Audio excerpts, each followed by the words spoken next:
अध्याय 1 बरगद के नीचे का साम्राज्य।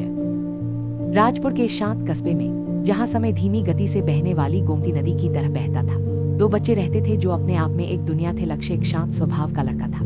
उसकी दुनिया उसकी पुरानी नोटबुक में बनाए गए चारकोल स्केच में कैद थी। सोनी कहानियों और हंसी का एक तूफान थी। उसकी कल्पना गर्मी के आसमान की तरह असीम थी। वे 9 साल के थे और उनका साम्राज्य, उनकी दोस्ती एक अनोखा समझौता था जो साझा रहस्यों और दोपहर के रोमांच में बना था। जहां दूसरे बच्चे धूल भरी गलियों में क्रिकेट खेलते थे, वहीं लक्ष्य और सोनी बरगद के पेड़ के पास होते वह उसकी पीठ तने से लगाकर बैठता और पानी पर पड़ती रोशनी के नृत्य का चित्र बनाता, जबकि सोनी उसकी मोटी हवाई जड़ों पर चढ़कर उन्हें एक दिव्य महल की सीढ़ियां मानती थी।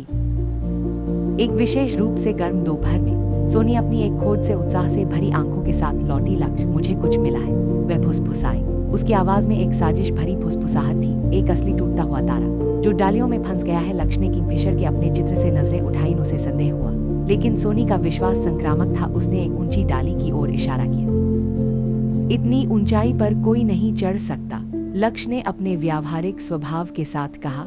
यह बहुत खतरनाक है, एक बहादुर शूरवीर के लिए नहीं। सोनी ने अपनी ठुड्डी ऊंची करते हुए चुनौती दी। रानी तुम्हें उसका तारा वापस लाने का आदेश देती है, तुम्हारा इनाम उसका आधा जादू होगा।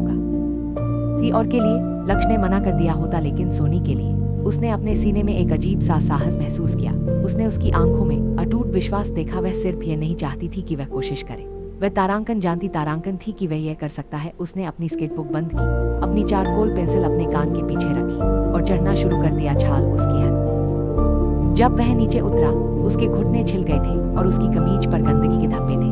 उसने वह पत्थर सोनी को प्रस्तुत किया। उसने हाँफते हुए उसे अपनी हथेलियों में ऐसे पकड़ लिया जैसे वह दुनिया का सबसे कीमती गहना हो। उसे रखने के बजाय उसने उसे एक बड़ी जड़ से तोड़कर 2 टुकड़े कर दिए। एक टुकड़ा दूधिया सफेद था, दूसरा पारभासी नीला। उसने नीला आधा जादू मेरे शूरवीर के लिए, उसने घोषणा की। उसकी आवाज नरम और गंभीर थी। वे वहां उस चितकबरी धूप में खड़े थे। 2 छोटे बच्चे एक साधारण पत्थर के टूटे हुए टुकड़े पकड़े हुए ऐसा महसूस कर रहे थे मानो उन्होंने अभी अभी कुछ शाश्वत साझा किया हो। ये केवल अभी शुरू हुई एक कहानी का पहला वादा था, एक रहस्य जो उन दोनों के बीच बरगद के पेड़ के नीचे